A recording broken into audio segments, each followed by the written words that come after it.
disgrace, how that was perpetrated. And it was conceived of by people that were average students, less than average students, I might add, and never even took a course in energy or the environment.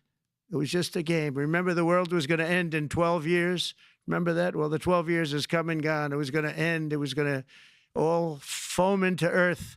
But, you know, the time has come. These people, and they really scared the Democrats large. I can't say the Republicans. The Republicans maybe could have fought harder to stop it, but it's been a tremendous waste of money. You know, during my 4 years, we had the cleanest air, we had the cleanest water, and yet we had the most productive economy in the history of our country. We had the most productive economy until COVID came. We had the most productive in the history of our country by far, and actually, you can look worldwide. We were beating everybody from China to everybody else. So, and we think we really now, with what we have learned and all of the other things that have taken place, we think we can even far surpass that, actually far, far surpass it. But we do, one thing we're going to be demanding is we're going to be demanding respect from other nations. Canada, we have a tremendous deficit with Canada. We're not going to have that anymore. We can't do it. I don't know if it's good for them. As you probably know, I say you can always become a state. And if you're a state, we won't have a deficit. We won't have to tariff you, et cetera, et cetera. But Canada has been very tough to deal with over the years, and it's not fair that we should have a $200 billion or $250 billion deficit. We don't need them to make our cars, and they make a lot of them. We don't need their lumber because we have our own forests, et cetera, et cetera. We don't need their oil and gas. We have more than anybody. So, you know, just as an example, with Mexico, we're dealing with Mexico, I think, very well. And we're just, you know, we just want to be treated fairly with other nations because there's hardly a nation in the world, and I blame this on us, and I blame it on politicians that, for some reason, probably mostly it's stupidity, but you could also say other reasons, but mostly stupidity. They've allowed other nations to take advantage of the U.S., and we can't allow that to happen anymore. You know, we have debt.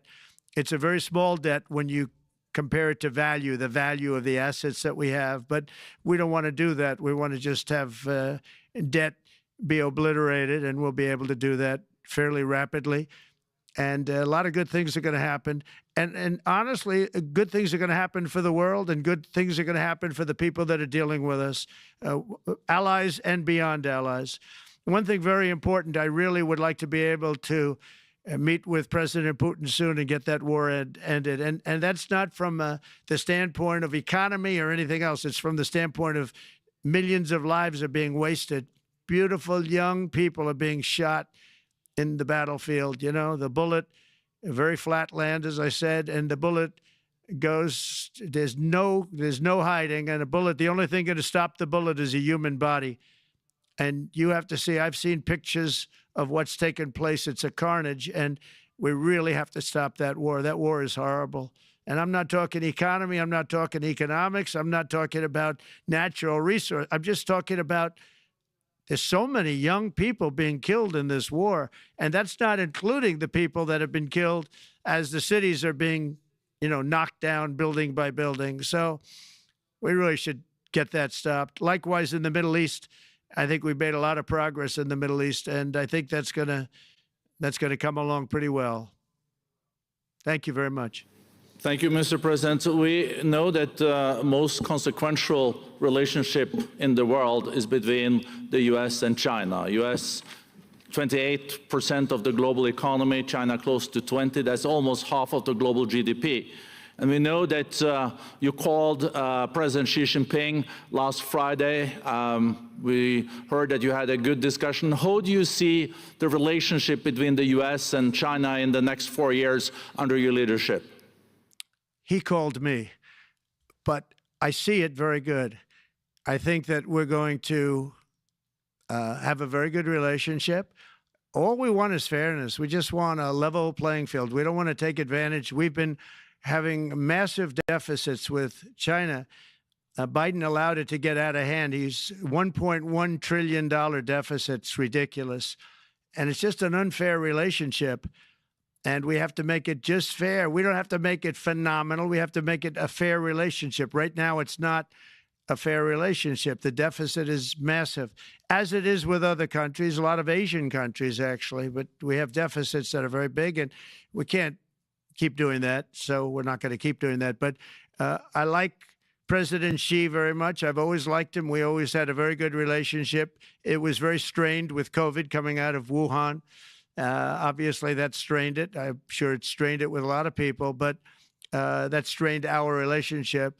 But we always had a great relationship, I would say, and we look forward to doing very well with China and getting along with China. Hopefully, China can help us stop the war with, in particular, Russia, Ukraine. They have a great deal of power over that situation, and we'll work with them. And I mentioned that during our phone conversation with President Xi, and hopefully we could work together and get that stopped. We'd like to see denuclearization. In fact, with President Putin, prior to an election result, which was frankly ridiculous, we were talking about denuclearization of our two countries, and China would have come along. China has a much smaller, right now, nuclear armament than us, or field than us, but they're going to be catching it at some point over the next 4 or 5 years. And I will tell you that President Putin really liked the idea of cutting way back on nuclear. And I think the rest of the world, we would have gotten them to follow. And China would have come along, too. China also liked it. Tremendous amounts of money are being spent on nuclear. And the destructive capability is something that we don't even want to talk about today because you don't want to hear it. It's too depressing.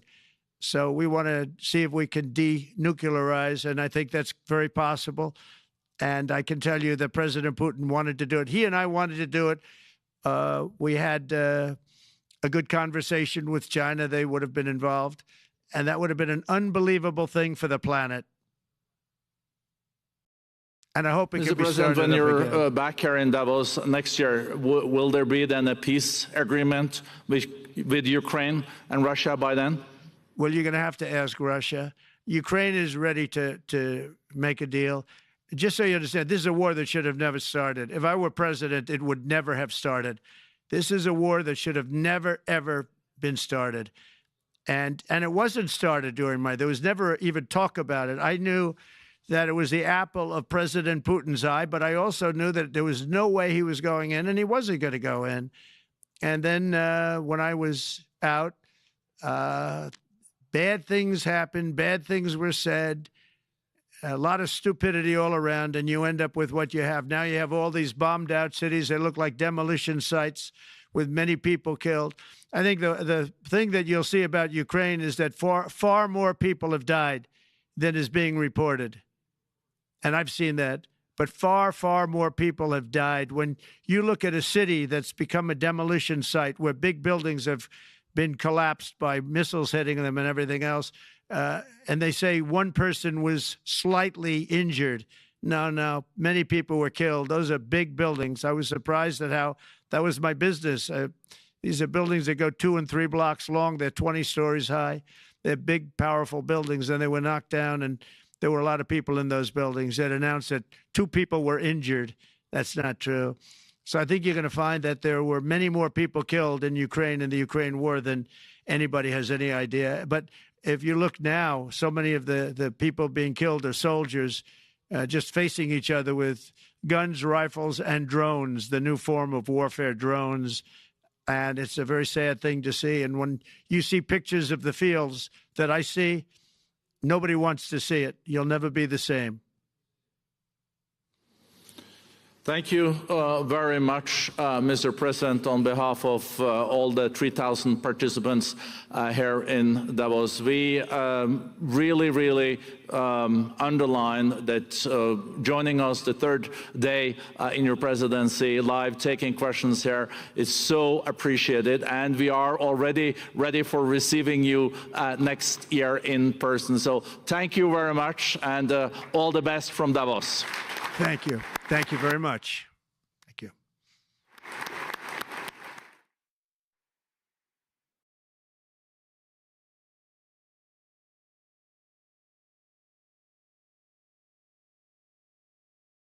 to occur when I left office just 4 years ago. Likewise, the cost of servicing the debt is more than 230% higher than was projected in 2020.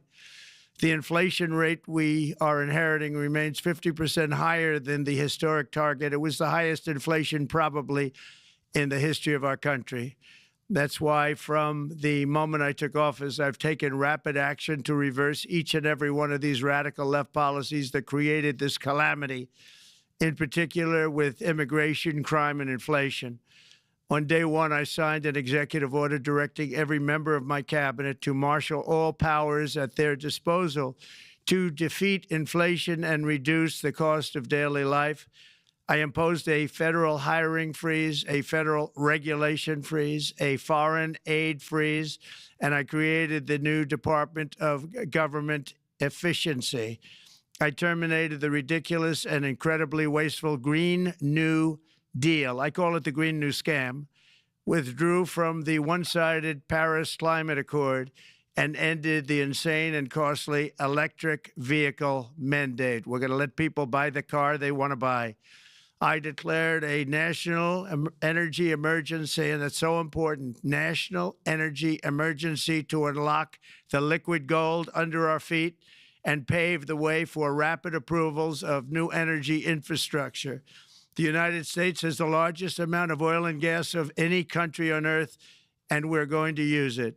Not only will this reduce the cost of virtually all goods and services, it'll make the United States a manufacturing superpower and the world capital of artificial intelligence and crypto. My administration has also begun the largest deregulation campaign in history, far exceeding even the record-setting efforts of my last term.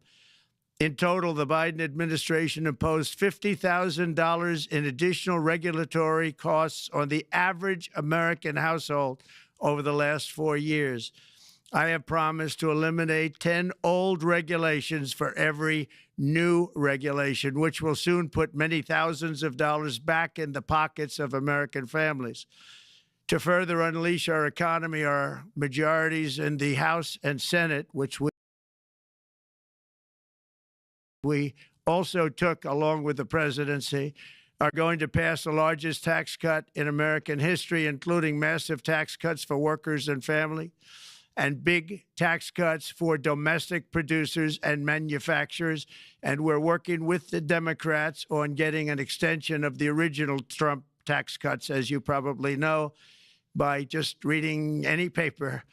My message to every business in the world is very simple. Come make your product in America, and we will give you among the lowest taxes of any nation on earth. We're bringing them down very substantially, even from the original Trump tax cuts. But if you don't make your product in America, which is your prerogative, then very simply you will have to pay a tariff, differing amounts, but a tariff which will direct hundreds of billions of dollars and even trillions of dollars into our Treasury to strengthen our economy and pay down debt. Under the Trump administration, there will be no better place on earth to create jobs, build factories, or grow a company than right here in the good old USA. Already, Americans' economic, you can see this, I think, maybe even in your wonderful, wonderful room that you're all gathered together, so many of my friends, but Americans, the economic confidence is soaring like we haven't seen in many, many decades, maybe not at all. Upon my election, it was just announced that small business optimism skyrocketed by 41 points in a single month. That's the highest ever. There's never been anything like that. SoftBank has announced between a $100 and $200 billion investment in the U.S. economy because of the election result. And just 2 days ago, Oracle, SoftBank, and OpenAI announced a $500 billion investment in AI infrastructure. Other companies likewise have, by them not doing it. I was a little surprised by that. If the price came down, the Russia-Ukraine war would end immediately. Right now, the price is high enough that that war will continue. You got to bring down the oil price. You got to end that war. They should have done it long ago. They're very responsible, actually, to a certain extent, for what's taking place. Millions of lives are being lost. With oil prices going down, I'll demand that interest rates drop immediately, and likewise, they should be dropping all over the world. Interest rates should follow us. All over, the progress that you're seeing is happening because of our historic victory in a recent presidential election, one that has become quite well known throughout the world. I think a lot of things are happening to a lot of countries. They say that there's light shining all over the world since the election, and even countries that we aren't particularly friendly with are happy because they understand what there is a future and how great the future will be. Under our leadership, America is back and open for business. And this week, I'm also taking swift action to stop the invasion at our southern border. They allowed people to come in at levels that nobody's ever seen before. It was ridiculous. I decided and declared to do, and very, very importantly, a national emergency on our border, immediately halted all entry of illegal border crossers, of which there were many, and began promptly returning the illegal trespassers back to the place from which they came. That action, as you've probably seen, has already started very strongly. I've deployed active duty U.S. military and National Guard troops to the border to assist in repelling the invasion. It was really an invasion. We will not allow our territory to be violated. After 4 long years, the United States is strong and sovereign and a beautiful nation once again. It's a strong, sovereign nation. In addition, I'm pleased to report that America is also a free nation once again. On day one, I signed an executive order to stop all government censorship. No longer will our government label the speech of our own citizens as misinformation or disinformation, which are the favorite words of censors and those who wish to stop the free exchange of ideas and, frankly, progress. We have saved free speech in America, and we've saved it strongly. With another historic executive order this week, I also ended the weaponization of law enforcement against the American people and, frankly, against politicians, and restored the fair, equal, and impartial rule of law. My administration has taken action to abolish all discriminatory diversity, equity, and inclusion nonsense. And these are policies that were absolute nonsense throughout the government and the private sector. With the recent yet somewhat unexpected great Supreme Court decision just made, America will once again become a merit-based country. You have to hear that word, merit-based country. And I've made it official, an official policy of the United States, that there are only 2 genders, male and female. And we will have no men participating in women's sports, and transgender operations, which became the rage, will occur very rarely. Finally, as we restore common sense in America, we're moving quickly to bring back strength and peace and stability abroad. I'm also going to ask all NATO nations to increase defense spending to 5% of GDP, which is what it should have been years ago. It was only at 2%, and most nations didn't pay until I came along. I insisted that they pay, and they did, because the United States was really paying the difference at that time, and it was unfair to the United States. But many, many things have been unfair for many years to the United States. Before even taking office, my team negotiated a ceasefire agreement in the Middle East, which wouldn't have happened without us, as I think most of the people in the room know. Earlier this week, the hostages began to return to their families. They are returning, and it's a beautiful sight, and they'll be coming in more and more. They started coming back on Sunday. Our efforts to secure a peace settlement between Russia and Ukraine are now hopefully underway. It's so important to get that done. That is an absolute killing field. Millions of soldiers are being killed. Nobody's seen anything like it since World War II. They're laying dead all over the flat fields. It's a flat field farmland, and there's millions of Russians and millions of Ukrainians. Nobody's seen anything like it since World War II. It's time to end it. And here in America, we have big events coming up. Next year, we have the 250th anniversary of America's founding. I'm so honored to be president during that. That's been a big event. They've been talking about it for 10 years.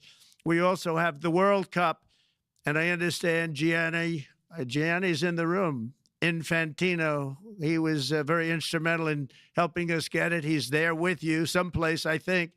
And I want to thank him for that. And then we have the Olympics coming up, which I was instrumental in getting also in my first term. And who would have known that by skipping a term, I would get the Olympics? I was upset. I said, you know, I got the Olympics to come and I won't be president. But it turned out through a stroke of luck, or whatever you might call it, that I'm going to be president during the World Cup and the Olympics and the 250th anniversary. So that's going to be 3 big events.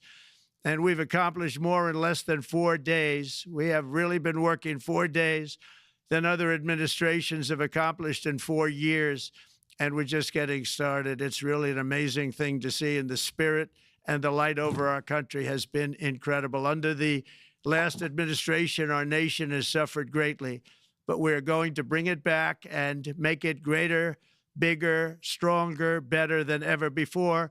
I want to thank everybody for being with you. I would have been there myself, except the inauguration was 2 days ago. I thought it might be a little bit quick to make it the first stop, but we'll get there one day. We hope to get there. But I do appreciate, I heard the audience is fantastic, and many of my friends are in the audience, and I will be taking questions now from some very distinguished people. Thank you all very much.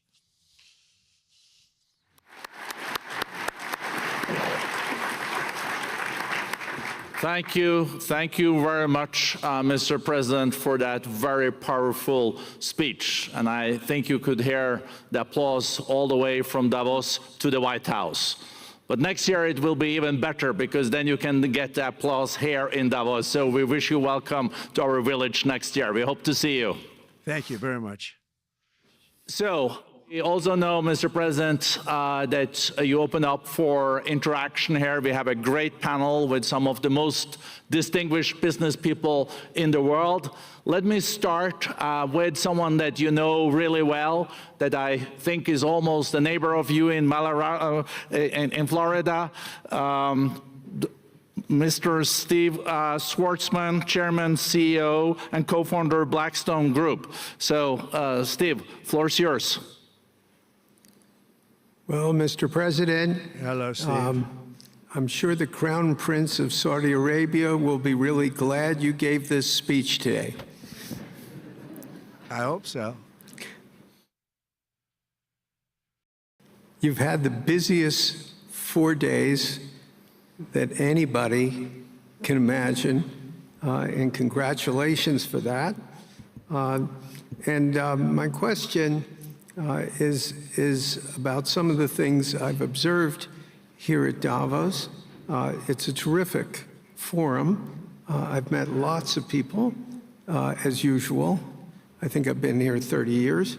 And a lot of the European business people have expressed enormous frustration with the regulatory regime in the EU. And they attribute slower growth rates here because of the numerous factors, but especially because of regulations. And you've taken a completely different approach in this area. And if you could explain the theory of what you're doing, how you're going to do it, and what you expect the outcome to be, I'd appreciate it. Well, thank you very much, and congratulations, Steve. You're a friend of mine, but on a great career. You have had an amazing career, and it continues. I just want to congratulate you. Very inspirational to a lot of people.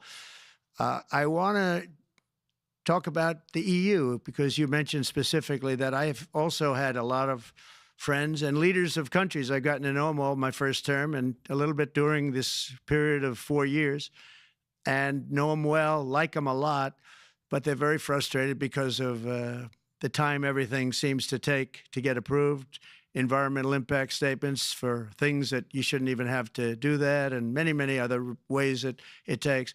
And I'm going to give you a quick little example. In the private life, my beautiful private life, before I had all these things happening, the world is a little different. I had a nice, simple life. You knew that.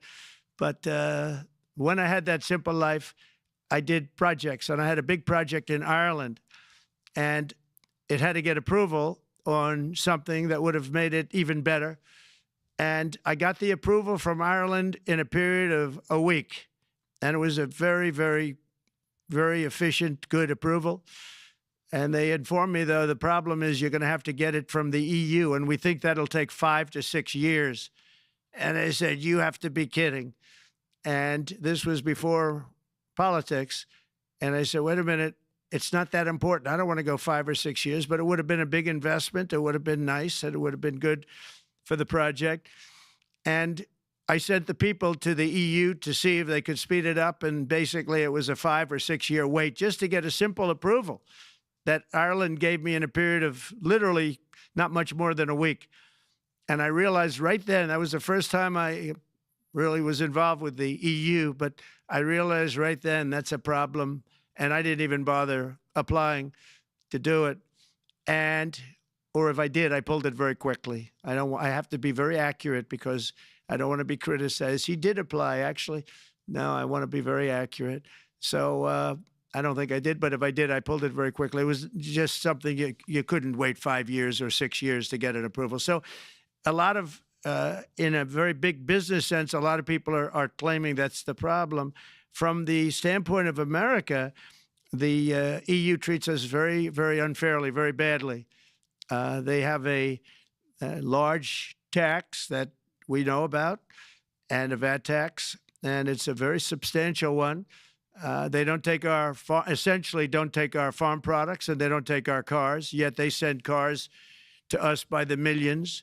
They put tariffs on things that we want to do. Like, for instance, I think they actually, in terms of these are non-economic or non-monetary tariffs, and those are very bad, and they make it very difficult to bring products into Europe, and yet they expect to be selling, and they do sell their products in the United States. So we have, hundreds of billions of dollars of deficits with the EU, and nobody's happy with it, and we're going to do something about it, but nobody's happy with it. So I think the EU has to speed up their process.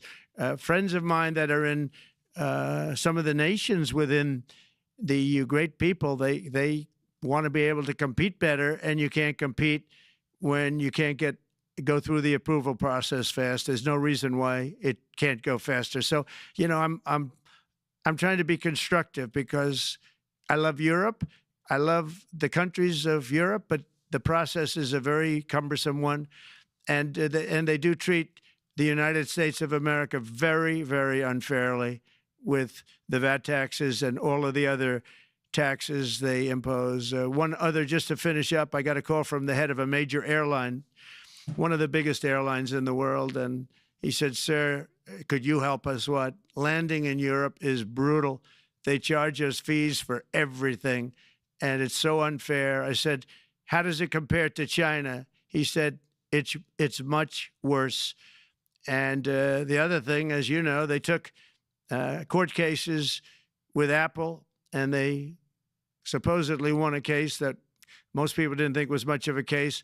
They won 15 or 16 billion from Apple. They won billions from Google. I think they're after Facebook for billions and billions. These are American companies, whether you like them or not. They're American companies, and they shouldn't be doing that. And that's, as far as I'm concerned, it's a form of taxation. So we have some very big complaints with the EU. Thank you. Thank you very much, Mr. President. We'll now go to one of your friends in the EU, Patrick Pouyanné. He's the chairman and CEO of Total Energies. I guess you have a question ready, Patrick, for the president. Mr. President, as we understand, energy is at the top of your agenda, and it's an honor for me to represent the energy industry tonight. In this panel, Total Energies is indeed the fourth largest oil and gas and electricity company in the world. I will not ask you a question about the oil price. It's quite clear what you expect from us. I will go to gas more. And our company is the largest #1 exporter LNG from the US company. We are a strong contributor to, and we invest in a mammoth LNG projects in Texas, $20 billion. It's far from 200, but it's $20 billion. And we contribute with that to security of supply to Europe, as we export this LNG to Europe. Some experts fear that if there are too many projects developed in the US on LNG, this could have an inflationary impact on the US domestic gas price. And they recommend a pause on these projects. I would ask you the following question: what are your views about such a pause on investments on LNG in the US? What would happen if you would observe an increased domestic gas price because of these exports?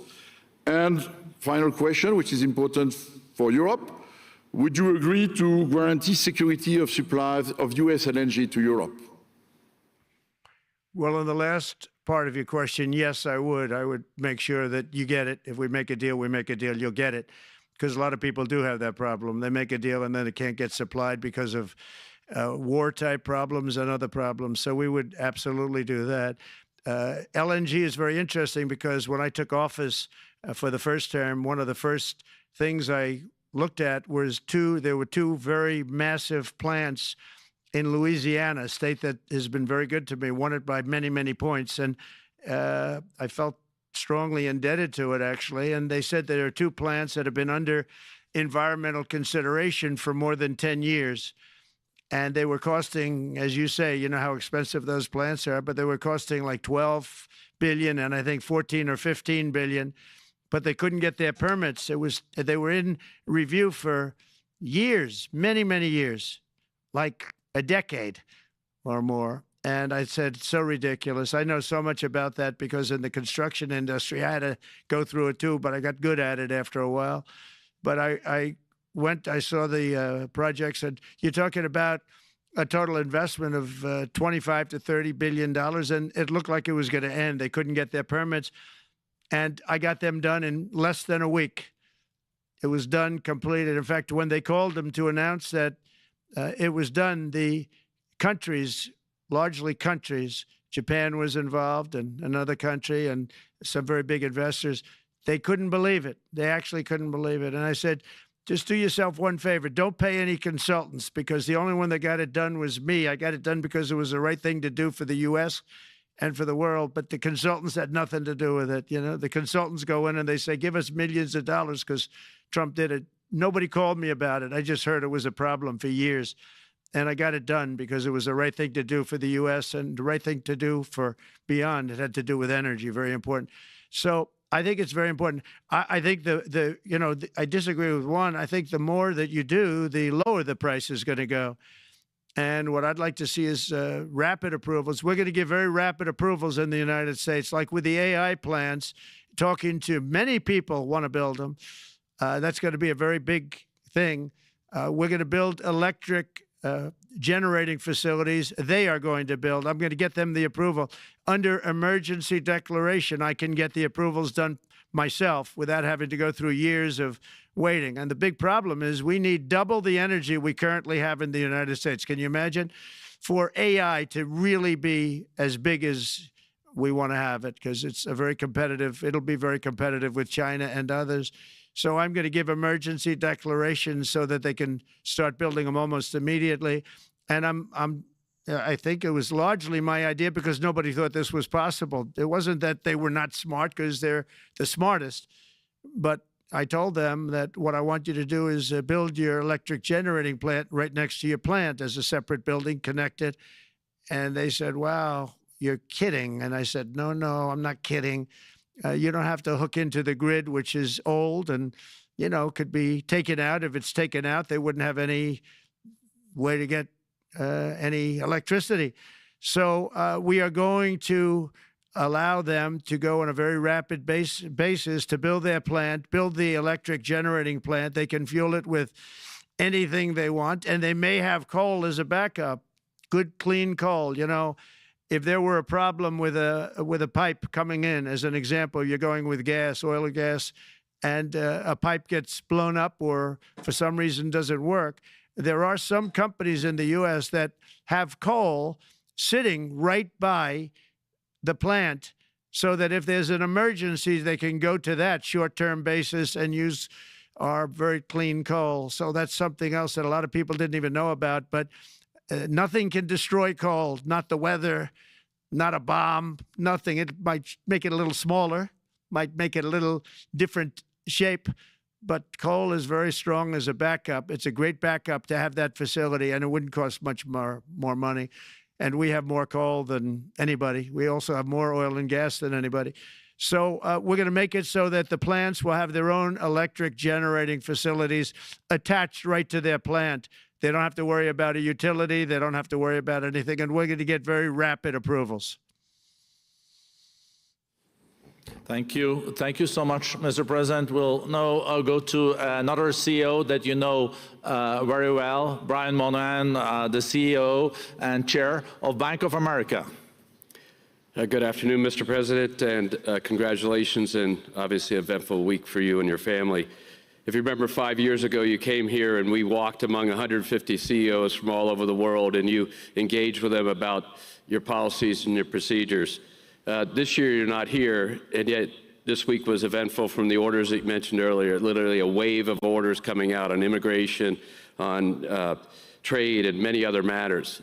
And so, as a representative of the United States here, we got a lot of questions about what does all this mean and how would the president square this with his clear focus on growth, prosperity, market growth, stock market growth, a good bond market, and bringing down prices. So how do you think about the impact of all these orders and how fast they come out, and how you're going to balance them with that scorecard of being successful in both continuing GDP growth, bringing down inflation, and also having a good stock price appreciation for the American citizen? Well, I think it's going to actually bring down inflation. It's going to bring up jobs. We're going to have a lot of jobs. We're going to have a lot of companies moving in. You know, Brian, we're at 21%. It was at 40%, and I got it down to 21%, the corporate tax. And it was actually, if you look at state and city, it was in many cases much higher than 40%. I got it down to 21%. And now we're going to bring it down from 21 to 15% if, there's a big if you make your product in the U.S. So we're going to have the lowest, just about the lowest rate. It'll be, the 21 is on the low side worldwide. The 15 is about as low as it gets. And by far the lowest of a large country, a large, you know, rich, powerful country, by far, not even a contest. So we're going to bring it down to 15% if you make your product in the USA. So that's going to create a tremendous buzz. We're also probably going back to the one-year deduction where we deduct, you know, we did that originally, and that was amazing what the impact that had, the one-year deduction, which built up over a period of time, and then it expires.